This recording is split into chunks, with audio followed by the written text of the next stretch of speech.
Hello, bienvenue dans Booster. C'est vrai que j'étais un petit peu trop avenant en disant que j'allais pouvoir être capable de parler les 4 forces pour traverser au travers des moments difficiles, des luttes, des adversités, etc. Et là, je vais te donner, la vidéo précédente, j'ai donné les 2 premiers points, n'est-ce pas? J'ai parlé sur le fait, tes paroles et ton chant.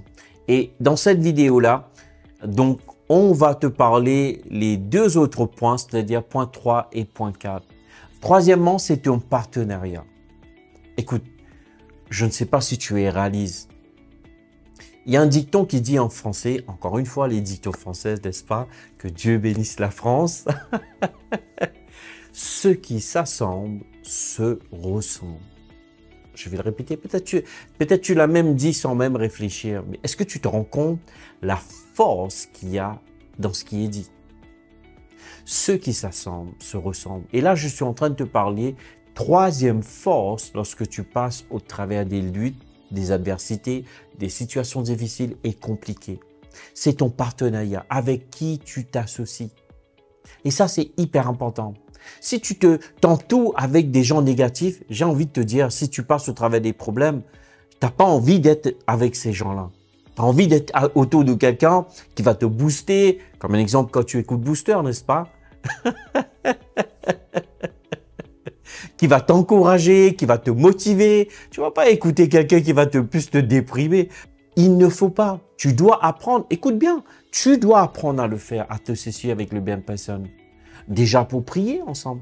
Tu vois, c'est bien, c'est hyper important d'avoir des partenaires de prière. Et souvent, lorsque je vais quelque part, je vais intervenir dans un séminaire, dans un week-end, j'utilise tout mon réseau autour de moi, que ce soit les membres de la famille qui sont en Christ et même dans l'église, dans le ministère, pour dire priez pour moi s'il te plaît, je vais là-bas pour faire. Tu vois, le partenariat est hyper important. Peut-être tu ne te rends pas compte. Des fois dans la vie, c'est important. Et souvent, je dis cela à quelqu'un, je dis, tu te rends pas compte, juste ton sourire peut aider quelqu'un à sortir d'une situation compliquée. Juste ton sourire. Ou sinon même, juste prendre ton portable, appeler quelqu'un et lui dire, écoute, je suis juste en train de penser à toi. T'imagines?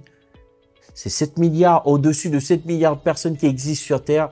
Une personne sur Terre t'appelle pour dire qu'il pense à toi. Oui, je parle de TOI, toi qui me regardes, toi qui m'écoutes. Tu vois, c'est pour cela que c'est hyper important, il faut choisir.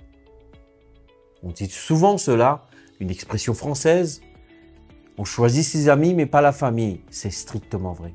Alors choisis des bons amis, choisis des bons partenaires qui vont être là pour te motiver, pour t'encourager, pour t'aider à rentrer dans ta destinée, dans ton projet, dans ton avancement et ta progression. Et cela est valable pas que pour l'église, au fait, même au niveau scolaire. Si tu vois en classe, il y en a qui aiment bien tourner le pouce et qui veulent rien faire, ne t'associe surtout pas avec ces gens-là. Tu vas pas aller loin au niveau de tes études. Pareil au niveau de travail. Si tu vois que les gens qui veulent se cacher, ne pas bosser, s'il te plaît, ne passe pas du temps avec ce genre de personnes parce que quand il y aura une promotion, le patron cherchera toujours celui ou celle qui bosse le mieux. C'est pour ça la Bible dit que, je dis souvent cela, que Dieu ne bénit pas les paresseux et les paresseuses. En tout cas, une petite déviation, je reviens sur notre point. Donc, j'allais parler sur le 4e point. Le 4e point, c'est ta semence. Tu sais ce que j'ai découvert? Souvent, ce que tu sèmes peut déclencher quelque chose d'énorme dans ta vie. Et là, quand je parle de semer, je ne parle pas que en termes financiers. S'il te plaît. Si tu penses une semence est limitée en termes financiers, là, tu te limites énormément. Mais néanmoins, j'ai découvert que lorsque je passe au travers des moments difficiles, juste faire une bénédiction financière m'aide à ouvrir la porte. Je me rappelle, l'année dernière, on avait une conférence à l'église et il y avait des gens qui venaient des États-Unis et crois-moi, j'étais vraiment serré. Et j'ai fait un pas de foi.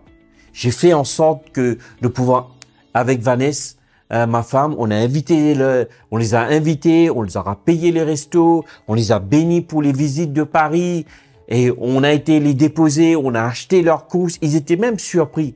Et plus surpris, il n'y avait pas plus surpris que moi, au fait, parce que je savais ric-rac que j'étais ma carte bleue. Et comme on dit souvent, la carte tremblait. En tout cas, j'ai fait ce pas de foi Et tu sais, à ma grande surprise, que j'ai vu 4 fois quelqu'un a versé sur mon compte une somme de 500 € qui fait la totale de 2000 €. Tu vois, des fois, on ne réalise pas ça. Mais j'aimerais te dire, si tu sais actuellement que tu passes au travers d'un défi, s'il te plaît, je ne suis pas en train d'appeler pour que tu me donnes des sous, hein, mais s'il te plaît, prie, demande Dieu. Et demande Dieu d'ouvrir les yeux où il veut que tu sèmes. Fais une semence et tu m'en diras des nouvelles. Ce que je partage avec toi, ce n'est pas quelque chose que j'ai lu dans un bouquin. C'est quelque chose que j'ai pratiqué et ça marche. Alors s'il te plaît, n'hésite surtout pas. Oui, peut-être tu vas me dire, est-ce que c'est biblique? Si tu regardes la femme veuve à Sarepta, elle avait qu'un seul repas pour manger, elle et son fils, ils allaient mourir. C'était le dernier repas. Hein. Il n'y allait pas avoir Resto du Cœur, il n'y allait pas avoir Pôle emploi, il n'y allait pas avoir rien du tout, ni l'armée du salut. La Bible dit que Dieu envoyait un prophète et le prophète lui a dit, s'il te plaît, fais comme tu as dit, mais premièrement, fais un gâteau pour moi. Parce qu'elle a semé dans la vie de ce prophète, Dieu l'a béni financièrement et son fils. J'aimerais vraiment que tu prends conscience de cela. Prends conscience. Ta semence et ton partenariat. C'est hyper important pour t'aider à sortir. Peut-être c'est ça le vrai problème. Le problème, c'est pas vraiment le problème. Le problème, c'est que est-ce que tu t'associes avec les bonnes personnes? Est-ce que tu fais des semences dans le royaume de Dieu? En tout cas, Père, je veux vraiment te remercier pour ce temps. Je prie vraiment que ces choses que j'ai partagées, si simples, mais qui peut ramener des percées énormes dans la vie de chacun et chacune. Et je prie que tu les aides à comprendre ces vérités au nom de Jésus. Amen. Mais vraiment, je sais que Dieu parle à quelqu'un ici. S'il te plaît, fais-le et tu m'en diras des nouvelles. En tout cas, merci pour ton temps, merci pour tes commentaires. Je te dis à très bientôt. Bye bye.